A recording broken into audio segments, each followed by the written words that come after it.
Breeze's first webinar of 2024. I hope everyone is having a great start to the year already. I'm delighted to welcome you all and introduce Ben shortly. I'm your host, Amy, for anyone who hasn't joined a Breathe webinar before. We have got Ben Beveridge from Hireful, as you all know, and this webinar is focusing on recruitment and mastering the candidate journey in 2024. So Ben will be delivering lots of tips, maybe where you're going wrong in your recruitment journey and challenges you face. So we'll come up with solutions that will hopefully work for you and you'll be able to take away today. So enough from me. I will hand over to Ben, who will introduce himself, and we look forward to this webinar workshop with you all today. Thanks very much, Amy. And also just a big thank you to Amy and the team at Breathe for putting on this webinar today, and also for all you lovely attendees giving up your time to listen to me talk as well. So there's a few little bullet points on there just about my background, but just to give a little bit of context in terms of where I am now in terms of my career is, obviously I have worked in-house as a group recruitment talent manager, and in that time I had a few key takeaways really. One, recruitment is super busy. It does take up a lot of time. You're spending a lot of time chasing hiring managers, chasing candidates, working through responses, trying to make sure everything's working as it should do, and obviously things are going through the process as quickly as they possibly can do. But it can be sometimes quite a lonely place as well. If you're in a small team or you're in a standalone role, you do feel quite isolated at times. So hopefully today we'll cover off a few tips, tricks, ideas and thoughts around how we can really improve that candidate experience to help you have more success in that recruitment journey, make better hires, have more engaged candidates, and hopefully have happy hiring managers at the end of it as well. What I would say is we are probably going to cover off quite a bit today. Lots of ideas, lots of thoughts, lots of point of view, I would say, for myself in terms of things I like to see hiring managers and kind of in-house recruiters and HR people doing when it comes to recruitment. What I would say is, because there's a lot of things we will talk about today, I just want to reiterate the fact that don't worry if you're not doing any of these already. Don't worry if you're only doing some of them. What I really want to be taken away from here today is think about progress. Don't think about perfection. Think about progress. So even if you just pick one or two things from today's call and you implement them in the next month and you don't do anything else, that's success to me.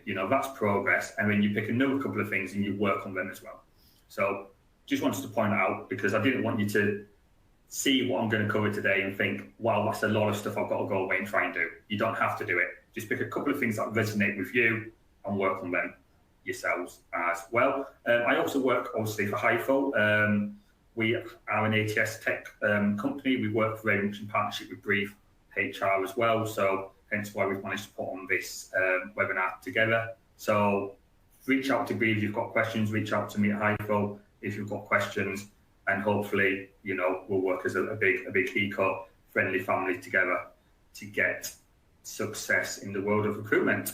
So next slide. So pretty much what we're going to cover today is just to keep it succinct as best we can. So we're going to look at big focus on candidate experience. So first thing we're going to look at is attraction. So there's no point having a really good interview and offer and onboarding experience if you don't have any candidates. And there's no point having really good candidates if you've got a really poor interview, offer and onboarding process, because you're just going to lose candidates. So we'll look at how we can use the experience and what we can do to help every aspect and every step in the process as we go through. So I always like to start with the why. So why are we wanting to improve something? So we look at what are the biggest candidate frustrations when it comes to their recruitment journey. And these are statistics taken by a study from Reed. I think they did a survey round about 2021, if my memory serves me correct. But they asked them a whole heap of questions about what their experience was like, what they wanted to see change, what they wanted to see improved, things they particularly disliked as part of the recruitment process. And everything that came back, really, the top three things was all around candidate communication. So that's a big part, I think, where the recruitment process is really key in terms of that candidate engagement piece. So the biggest one that came back was 63% of candidates are still saying, or were certainly saying in 2021, that they are still applying for jobs, and some of those jobs they apply for, they never hear anything back. So it just almost seems like it goes into a black hole. So that's roughly about 2 out of 3 candidates are still experiencing that to date. And then the second one really sometimes can link back to the first one as well, is application fatigue. So candidates are saying that they're applying for lots of jobs, not really getting anywhere. They might get invited to a first stage interview, but it might not go any further, or they might just not hear anything. Actually, it's quite tough mentally, especially for those people who might be at risk of redundancy. They might unfortunately find themselves out of work. It can be quite demoralising for them and can really affect people's mental health. So a simple thanks but no thanks, if you do have a candidate's application you're not progressing, will be massively appreciated by that candidate audience as well. And the last thing, we'll actually touch on application fatigue a little bit later on in the slides, how we can help improve that. Because what we don't want to do is a candidate suffering from application fatigue decides to have a 2-week break from applying for jobs, and in that 2-week window is when you advertise your vacancy. So you are potentially missing out on top talent that have decided not to apply for jobs during that particular time frame. That could be really strong for you. So we need to think about how we tell that story around how we are going to treat candidates during the process as well. And then finally, just general feedback. So just keeping me updated on the process. If I've had a first stage interview, but it's going to be a while until you see me for second stage, just let me know. If the hiring manager's on holiday or on sick for a few weeks and it's going to take you a little bit longer to get back to me, just let me know. If there's any feedback, good or bad, from my first stage interview, let me know. So it's just the general feedbacks and the update as we go through the process. We'll talk about this again in a second, but when it comes to candidate communication, there tends to be 2 massive gaps where candidates hardly get any communication. It's from the point of applying to the point they get invited to interview. And during that interview process, there's lots of communications. They've got face-to-face interaction, they've got feedback, they're booking in their next steps, they might be getting an offer. Lots of communication happens during that process. And then when they get an offer, between offer to the day they start, they tend to get very limited communication, perhaps once they've signed a contract. So that's where the candidate experience can take a bit of a lull. So that's things we can talk about and learn about today as well. So just trying to set the scene a little bit about why we would want to improve something and how it can benefit us as an organisation. So I think we're going to have at least this is one of 2 calls we're going to have today. So I'll pass you back to Amy just to take us through this. Thanks, Ben. We just kind of wanted to get a feel for how people are feeling about recruitment at the minute. So this is one question we'd love you to answer. What do you believe is the most important for ongoing communication with candidates, even if they don't get the job? A, B, C, or D? Please do feel free to click on any of the answers that you see fit or what you think is most important, as we just want to sort of get an opinion. And then Ben will talk through any results we get through.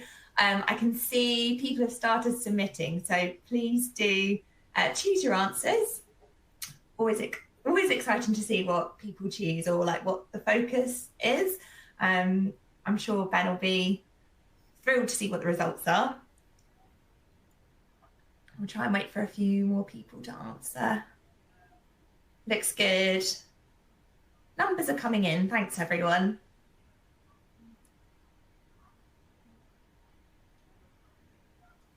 Lovely. I'll just wait for a few more and then we should be able to see the results in just a moment.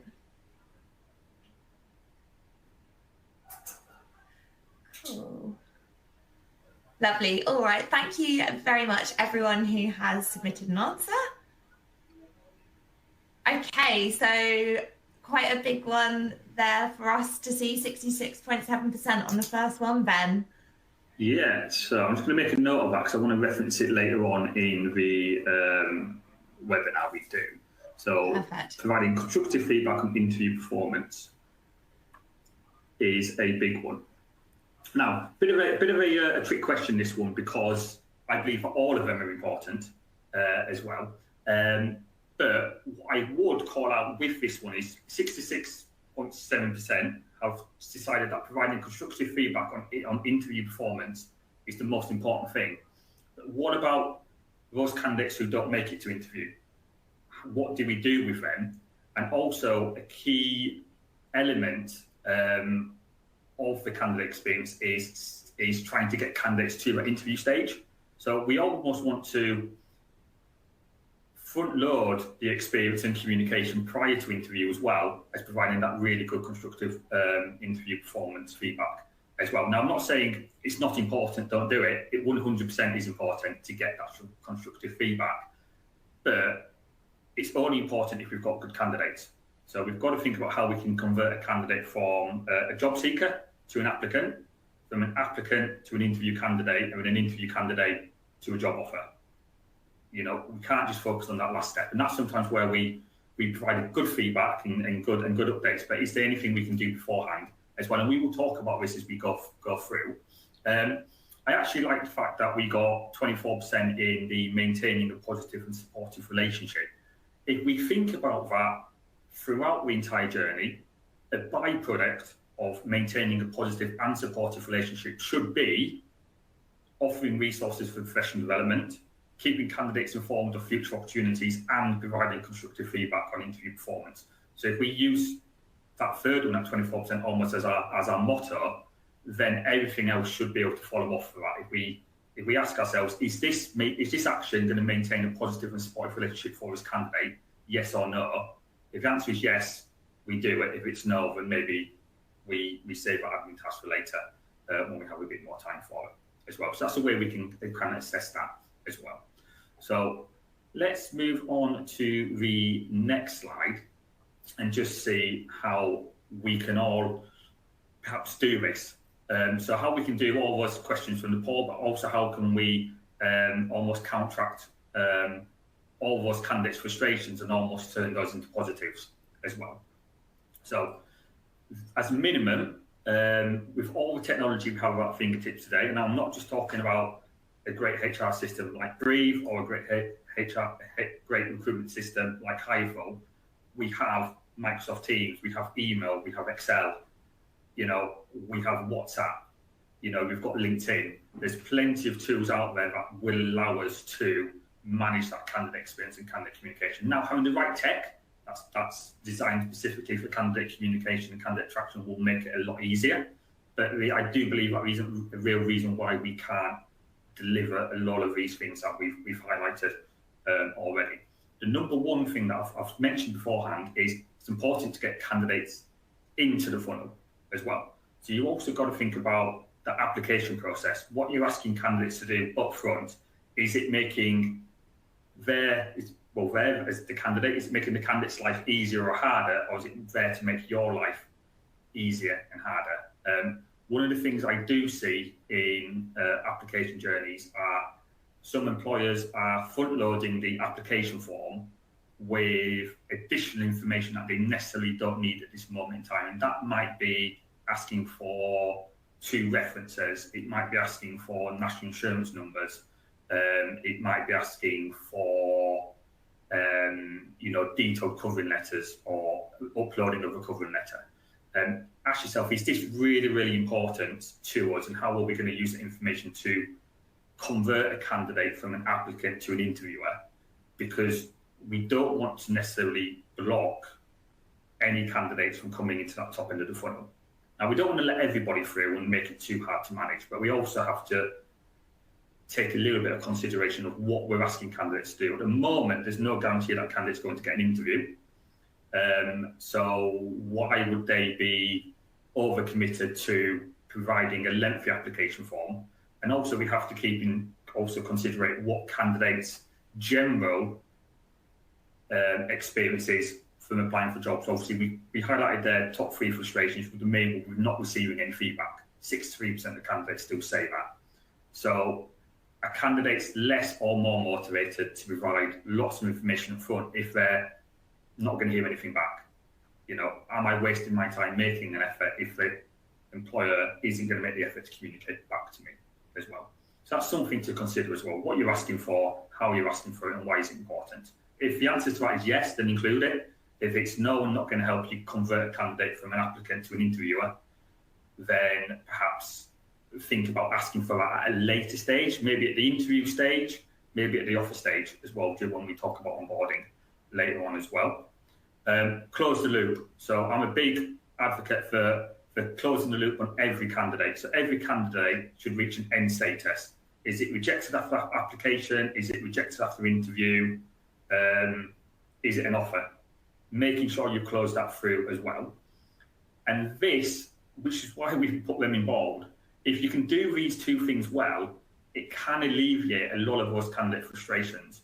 And then if you include that in your kind of like talent attraction strategy, or your talent attraction communication, and you explain to candidates, we will reply to every application. We have reviewed and make sure our application journey is candidate friendly. We're only asking you for the key information that we need to use at this very moment in time. Candidates might be much more inclined to make an effort to apply to you, and especially when we're thinking about those candidates suffering from application fatigue, it might help move those candidates away from having a break to applying for a job to deciding to apply for your job and make the effort, because they're going to get what they want from the process. And in terms of the bar, in terms of what candidates want, it's pretty low. So there's no reason we can't make that extra effort to give them what they want. And before you know it, you're on a pathway to providing a really good candidate experience as well. The last 2 points are super important as well. So let them know what happens once they apply.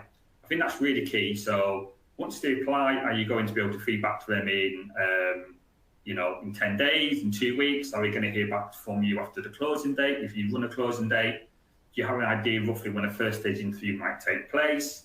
And how many interview stages are they going to be?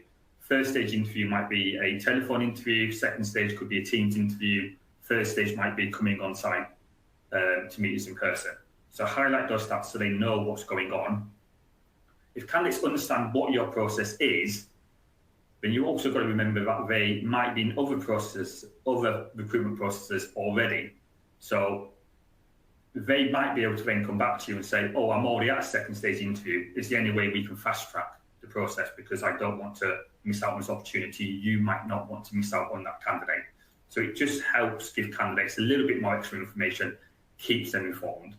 And this also goes to, again, keep them engaged, keep them updated.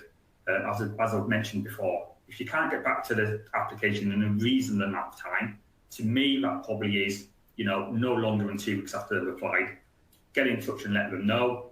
Let them know about the interview steps, the interview process, and just try to get that engagement, look after that candidate, and make that early engagement with you as an employer feel positive as well. Just going to check my notes to see if there's anything else as well. One stat I just want to reference with you as well is, you might have seen it on your advert copies, you might do it yourselves, but there is still a number of advertisements, job adverts on there. At the very bottom of the advert will say something like, if you've not heard back from us in 14 days, then consider your application has been unsuccessful. And I actually did a search for that term yesterday on Indeed, and it came back saying they were over 1,000 jobs, so 1,200 jobs still advertising that if you've not heard back from us, then you've been unsuccessful. So we don't care about your application if you're not any good. So next slide. So this is a really good statistic, actually. So it really looks at how efficient your process is. So what this slide means is, if you can qualify the candidate in terms of what salary package they're roughly asking for versus what you have in budget, if those two are reasonably aligned, then I would say that's qualified the candidate in. Other things you might qualify could be working hours, shifts, could be any flexible or hybrid working. Get the candidate to understand that at the very start, and get that to be, acceptable to them to an extent. or they certainly understand what you're able to offer. If you can get them through the entire recruitment process and offer them first, you have an 86% chance of that candidate accepting your offer. Now, if you get to that job offer second, and we've probably all been there, where we've got a candidate maybe at final stage interview, and a day before the interview happens, that candidate rings up or emails in saying, I'm not going to come for an interview tomorrow because I've just been offered a job and I've accepted it. I'm going to withdraw from the process. It's quite heartbreaking. So I would say make sure that you're thinking about how long you're taking to make decisions, and also remember candidates are probably applying for other jobs. If you think they're good, then other companies and other hiring managers probably also think the same. So if you're interviewing them, they're probably going to get an interview somewhere else. So it's about making sure that you can communicate with them, keep them moving through the process. And if you actually have the right system in place, you should be able to report on how long your time to hire is, how long your interview process is, how long it's taking hiring managers to come back to you with feedback on CVs. So you understand where in the process you can improve as well. So that's just important to kind of think about as well. And also, if you've got really good communication with the candidate up front, and that communication is two-way, the candidate again could tell you that, oh, tomorrow I've got a final stage interview. You know, if you don't have that communication with the candidate, you might not get that insight and you might interview them too late. So it's all about giving yourself the best chance to set yourself up for success. So that's just a little bit about why speed is important, and perhaps how you can maximize that element as well within the process.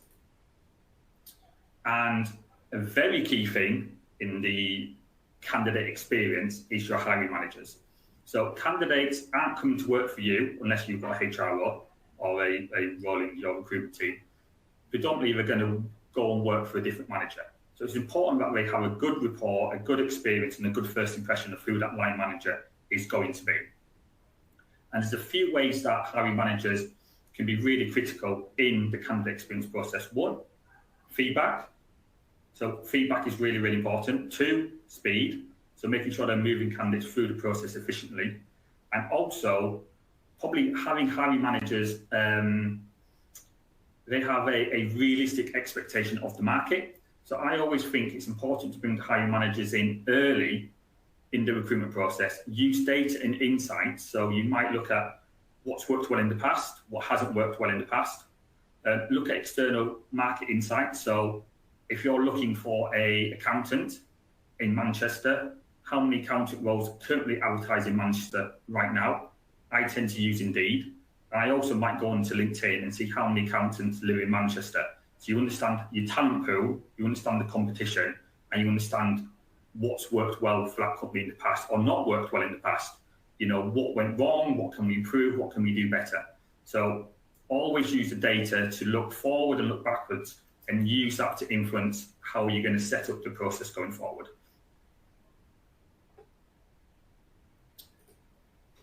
So here are some tips that I've laid out, just a point of view on how hiring managers might be able to give a bit more of a wow factor and win that candidate over from converting them from just an interview candidate to a candidate that is going to accept an offer as well. Now, remember, some candidates might be nervous, so think about how you can communicate with them to alleviate some of those nerves. If you can get a more confident, a better prepared candidate at interview, that hopefully would lead to a better first conversation with the hiring manager. The hiring manager might have a better rapport with that candidate. The candidate might feel more relaxed. But if the candidate, again, is prepared and they've done the right research, then the hiring manager can get into the detail a lot faster, so they can assess the suitability of that candidate to the job, to the culture, without just necessarily just scraping the top 10, 20% of their skill set, because they're nurturing or they're having to probe the candidate into getting that information out because they're just a little bit nervous and not quite warmed up enough as well. So lots of things you can do around that as well. So you might share competency-based questions, you might share interview preparation tips, you might have a pre-screening call with the candidate to answer any basic questions or just explain the job in a bit more detail. Hiring managers, this is a big one for me. When I say show up and be present, I've been in-house doing interviews, and I've had hiring managers replying to emails on their mobile phone during an interview. And I can look at the candidate's face and they're in distress. It's like, what is happening here? And be prepared. Show up with the candidate CV, show up with your notes that you've made on the candidate CV, have your competency-based questions ready, and be on time. 100%. To be on time is late for an interview. To be early is on time as well. So if that's even booking in the interview, so it starts 15 minutes before the candidate arrives, so the hiring manager has time to prep in their diary, so they're not going from one meeting straight to an interview. We know that meetings run over. If it's an in-person interview, ask the hiring manager to greet them in reception. Now, this isn't necessarily a cop-out from HR or the recruitment team trying to get out of doing a task or doing a job. It is purely because that candidate might only spend 1 hour with that hiring manager, maybe 2 max if they see them at second stage interview, or the interview is a little bit longer. So it gives them a little bit more time, a little bit more of a informal setting, just to get to know the hiring manager, have a little chat with them. Maybe it might relax the candidate, because ultimately that candidate's going to make a decision on who they want to come and work for. They're not coming to work for the organisation, they're coming to work in that team for that hiring manager. So show them the officers, let them build a bit of rapport, let them relax themselves as well. Next steps and when they'll hear back, I think is super key. Candidates often come out of first stage interview or second stage interview and are completely oblivious. Am I going to hear something tomorrow? Am I going to hear something in 2 weeks' time?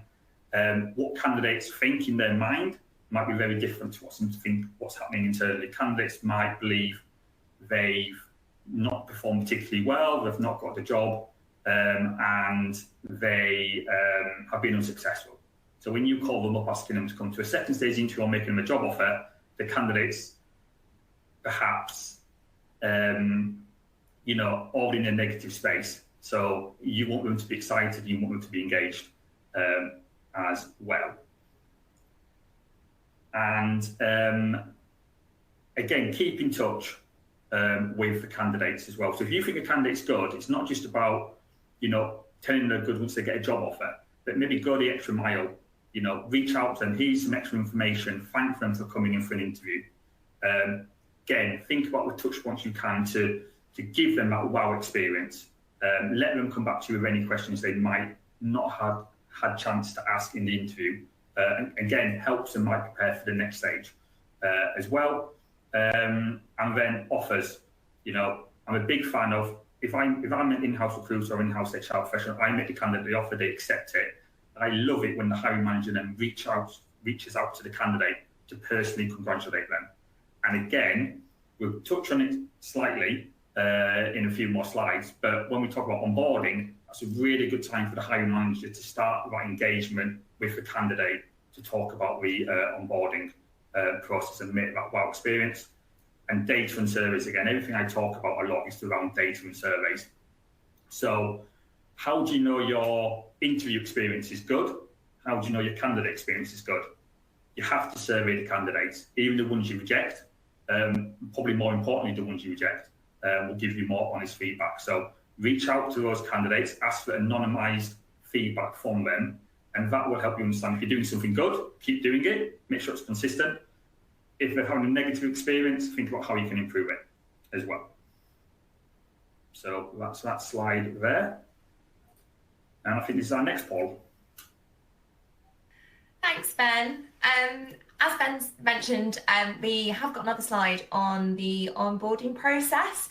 So we thought it would be a great opportunity for you to please share your thoughts on the onboarding process itself. So in your opinion, which aspect is most crucial for a successful onboarding process as an employer? Again, we have A, B, C, D. If you could start submitting your answers, that would be fabulous. And then that will help Ben to have a look at the results to see what's most important to you at present. Then we'll have a little look at onboarding. Just a friendly reminder, if you do have any questions, please do add them to the Q&A box. We've got some time at the end of this webinar to answer any questions. So hopefully that's helpful. Brilliant. I can see people are answering, so this is great news. I'll just wait for a few more answers and then we can see which has the most votes or if anything is competing closely. I can just see your questions coming now, actually, Ben, while we wait for more people to answer the poll. How do you feel about relevant tasks and assessments during the interview process? I recently have the feeling that even though relevant important information for our process, the candidates seem to be a bit unhappy to do these for us. Do you think that has a negative impact on the candidate experience? So yeah, if tasks and assessments during interview, what are your thoughts on that? Yeah, so if candidates are unhappy about doing the tasks, then yes, it will impact the candidate's experience. But I'm not necessarily going to go away and say and commit to remove those tasks straight away. So it might be a few things you have to look at there is, do the candidates understand why those tasks are important and why you're using them? And if they understand that, they might be more happier to do them. It might be a case of that they've done interviews for similar jobs, or they're interviewing for similar jobs right now that haven't asked them to do it, so it might feel like extra work. And we have to remember that some candidates might be employment or having 3 or 4 interviews a week. So it might feel like extra effort for them to go away and prepare. But also, how can you help prepare those candidates for the tasks? How can you make them feel more relaxed about them? So can you give them any examples of how the task will look and feel when they're completing it? What's your expectations? How much effort should they put into it? And what information can you provide up front? So instead of asking them to go away and do loads of research, it's very subjective. Somebody might spend 3 weeks doing research. Somebody might spend 3 hours. If you can give them that content and say, here's the information we want you to research and review, and then there'll be a task based on this, that might be a fairer way to go. Or review a task and actually think, is there a different way we can assess the skill set that candidates might be a little bit more happy with? Again, surveys might tell you, and in your surveys you could ask for suggestions as well. What would make this task more pleasant to complete? Brilliant. Thank you, Ben. Hopefully that's helped a bit on that one, Claudia. We will come to some more questions shortly, but thank you so much for everyone who submitted for the poll. Let's have a look at the results. Okay, so we've got quite a big winner there again, Ben. Would be great to hear your thoughts. Yeah, so let me just make a note of that so I don't forget. Clear communication expectations. Okay.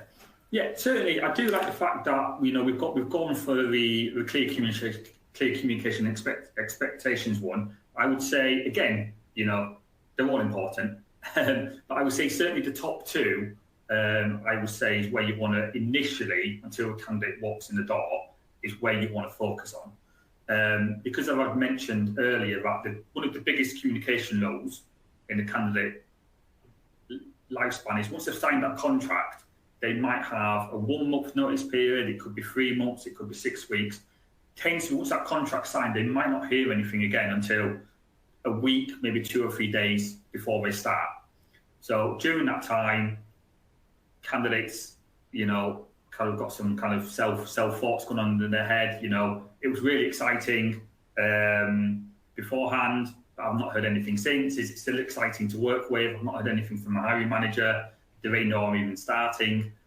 All of these things. But if you can manage the communication and expectations to explain to them when they're going to hear things, when they're going to be communicated to, and have that communication two-way, so candidates can easily come to you with questions and information and updates, then I think that really helps with the experience. Now, the company culture and values one, I think, is also super important, because one of the things we'll touch on slightly, and we won't spend too much longer on this, but it's a good segue, is when do you stop treating the candidate as a candidate, and when do you start treating them as an employee?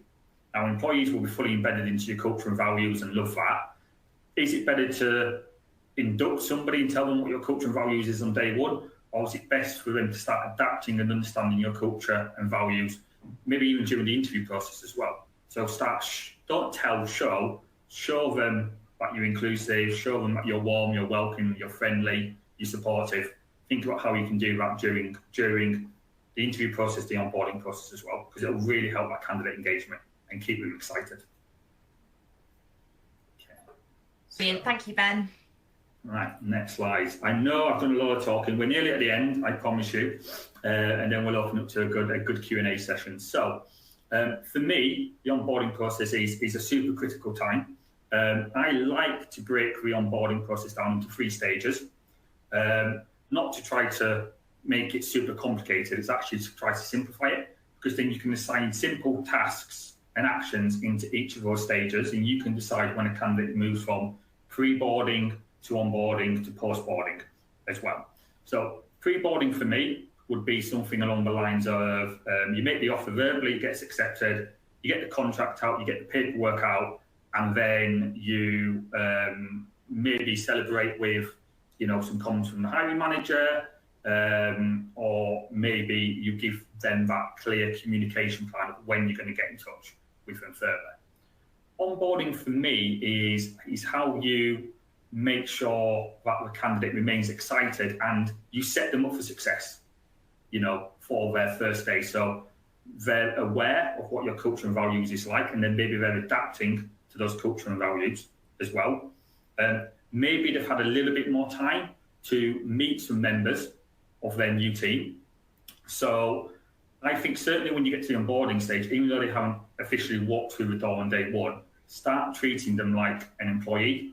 So if you've got any work events going on, maybe just team drinks, maybe you're all going out for lunch together, invite the candidate. They might not be able to come, but it will make them feel welcome, it'll make them feel engaged, and it'll make them look forward to joining that team. Maybe just set up a Microsoft Teams call for half an hour over lunch, and they can have a coffee with 1 or 2 of the team members just to get to know them. Because when they walk through on day one, they're going to, again, be nervous. They're going to try and be remembering everybody's name, how to do a new job, how to learn a system, where the toilets is, how to use a printer, where's the coffee machine, where do I park?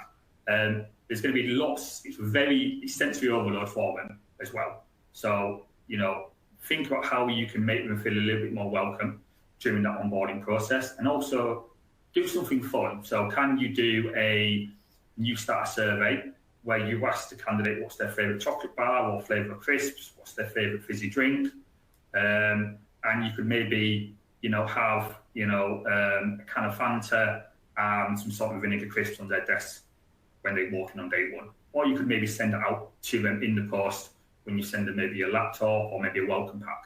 Something like that, something low cost and something fun. Or it could just be, like I said, a virtual hangout to make them feel welcome into the team as well. Now, post-boarding, again, is almost after the candidate started within the business. So, again, we've talked about setting them up for success. So, for me, key things would be to make sure they've settled into the business, but also think about objective setting for them, because often when people start a new job, again, it's very kind of overwhelming. They've been hired to do a job, but it's impossible to expect them to be good at that job from day one, because they don't understand the nuances of the business, they don't understand the systems, they might not understand the internal jargon. They're trying to get up to speed, and sometimes it might be a promotion or a step up for individuals. So there might be a skills gap there that you might have been able to assess at the interview process. So if you know that they're missing maybe key stakeholder engagement, but they've got the personality and communication skills to do that well, think about how you can coach them in their first 30, 60 or 90 days on upping that skill set. So you're setting them up for success to perform well in the role you've hired them to do. And also it allows the candidate to clearly assess where they are in the process. Oh, actually, you said after 30 days, I need to be fully trained on the system. It's 3 weeks in and I haven't even started any training yet. They know that they need to then flag that to you as their line manager or to the HR team to raise some further training, or they need assistance or help doing that training. You don't want to get to 90 days and have that probation review and find out there's loads of issues, because that's not healthy for anybody as well. And again, data. survey your new onboardees and ask them what they felt of the process. Is there anything you can do better? What is it they enjoyed? What is it they've experienced in the past? You know, if you don't use the data and you don't ask the question, it's hard to understand where you need to improve. If not, you might just be doing things for the sake of it and you're missing out on key things.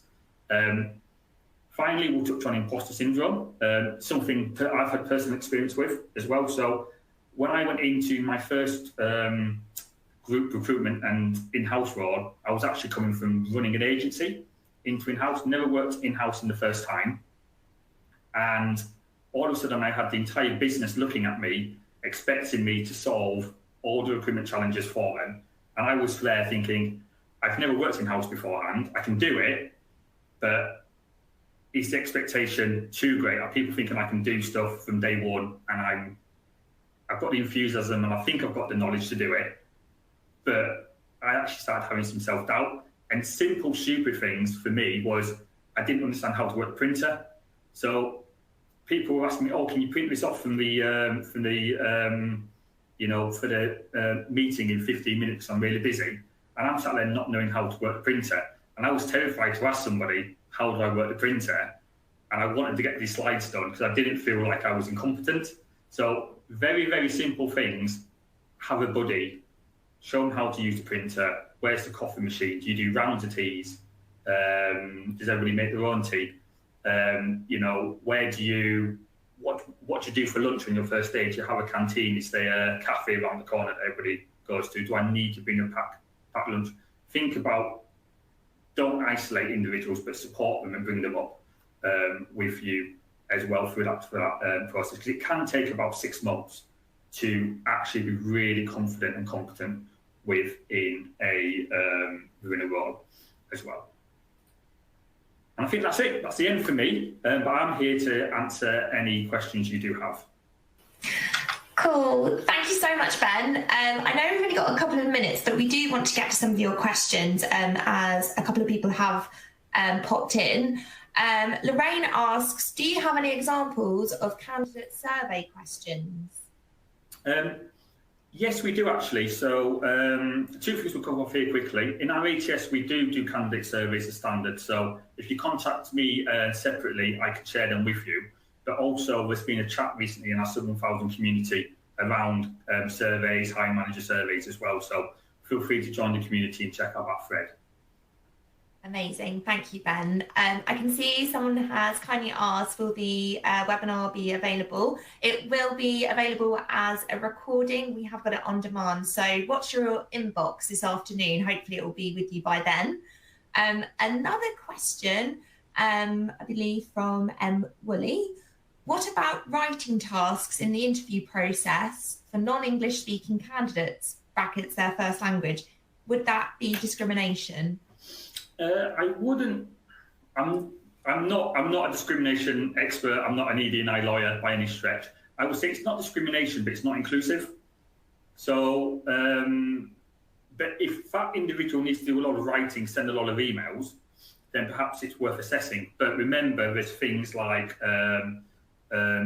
lots of tech online. ChatGPT can proofread and sense check grammar. You've got things like Grammarly as an app as well. You've got spell checking Word and Outlook. So what is it you're looking to do? Are you looking to assess their spelling and grammar because technology should solve that really quickly for them anyway? I'm somebody who's dyslexic. So, again, is it inclusive for people who have, dyslexia, dyspraxia, ADHD?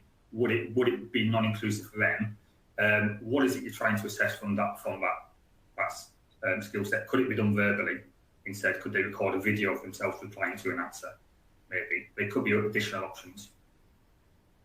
Thank you, Ben. Someone else has just asked about your experiences using social media for recruiting talent, but I'm wondering if maybe they could connect with you on LinkedIn to maybe talk about that. That's absolutely fine. Yeah. I think we've run a webinar recently on social media as well, so we can link back to that. Amazing. Thank you so much. Someone else has just asked, what's the easiest way to make an application process easy? For example, CV on Indeed, but know that they're serious. So, good question. So with job boards these days and any tech, So if you have an ATS or a HR system, you should be able to build a bespoke application form, which every candidate has to fill out, which again should be quite easy. But if you don't have that and you're using Indeed, you should be able to build simple questions or a mini application form on the back of most job boards that you're advertising on as well. So don't make it too difficult, but make it like the candidate has to make a slight effort. So maybe they have to answer 1 or 2 questions, but very simple questions. They could be drop-down answers as well to make the user experience really slick. Lovely, thank you. And we'll take one final question. Have you got any top tips for job description or person specs? I'm not a HR professional by trade, so my base strength is in writing job adverts online, but they're often constructed from the job description and person specs. So I would say think about what makes your role unique. So when I'm teaching advert copy training, I make sure we answer these 2 questions which could be applied is, why is your company a more interesting place to work? And why is this job more interesting than the job they currently have? So if you're hiring from an accountant, why is this accountant job description more interesting than the job description they're currently doing? And tell them the interesting stuff about the job, not the obvious things. That's really helpful. Thank you, Ben. And just to let you know as well, Amy, that we do have a downloadable recruitment guide on the links to the right. So feel free to have a little look at that and might give you some top tips in there too. Fabulous. Well, thank you very much again, everyone, for joining. For anyone who doesn't know Breathe, and if this is your first time joining, if you are looking to streamline your recruitment processes, we do have a recruitment module. Again, there's a link on the right, so do feel free to click on there. From anything of creating vacancies, looking at CVs, making a job offer, everything's wrapped up into a nice, easy module there. So yeah, it's on the right of your screen if you'd like to click. Again, Ben, thank you so much for your time today. You've been so wonderful. We've had some lovely feedback, I can see. And for anyone who'd like to connect with Ben, the LinkedIn profile is just to the left. And thank you everyone for joining. It's been lovely to have you on today, and we will hopefully see you very soon for our next webinar, which will be in March. So keep your eyes peeled. Thanks again. Thanks everyone.